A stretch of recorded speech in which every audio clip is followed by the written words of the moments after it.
বোকাজানৰ সৰিয়জান ভেটা গাঁৱত উদ্ধাৰ হয় পৰিত্যক্ত অৱস্থাত এটা মৃতদেহ। 23 ফেব্ৰুৱাৰী আবেলি স্থানীয় লোকে প্ৰথমে মৃতদেহ প্ৰত্যক্ষ কৰি বোকাজানৰ আৰক্ষীক খবৰ দিয়ে। বোকাজানৰ আৰক্ষী উপস্থিত হৈ প্ৰাথমিক তদন্তৰ অন্তত মৃতদেহ নিজৰ জিম্মাত লৈ থানালৈ লৈ আনে। পৰৱৰ্তী সময়ত পৰিয়ালৰ লোক উপস্থিত হৈ মৃতদেহ চিনাক্ত কৰে। মৃতদেহটো তলবালি জানৰ বীৰ বাহাদুৰ প্ৰধান বুলি জানিবলৈ দিয়ে। আজি মৃতদেহটো ডিফু মেডিকেললৈ মৰণোত্তৰ পৰীক্ষাৰ বাবে প্ৰেৰণ কৰে।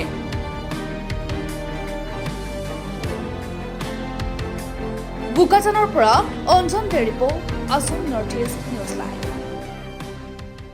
দাদা বীৰ বাহাদুৰ প্ৰধান। ঘৰ ক'ত আছিলে? তলবালিজান।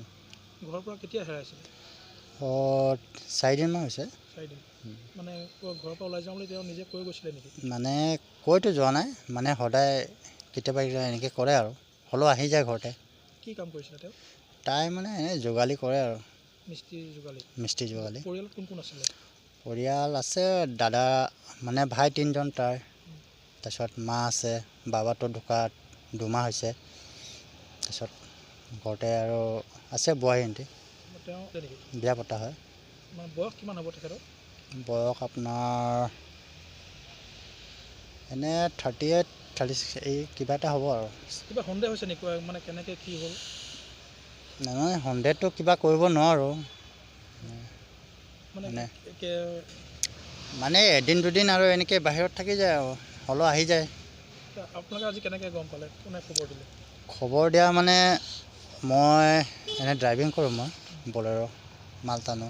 তো মানে মই আজি যোন জেগা লাছ পালে যে তাৰ ওচৰতে গৈছোঁ, মানে বেছি দূৰ নহয়।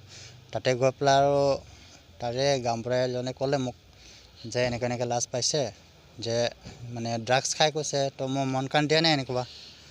তথাপিও আৰু লাষ্ট গধূলা সময় আৰু গাঁৱৰ মানুহ এজনে ক'লে যে এনেকৈ এনেকৈ যে লাছ পাইছে এটা, যে এনেকুৱা এনেকুৱা চিন আছে কৈছে।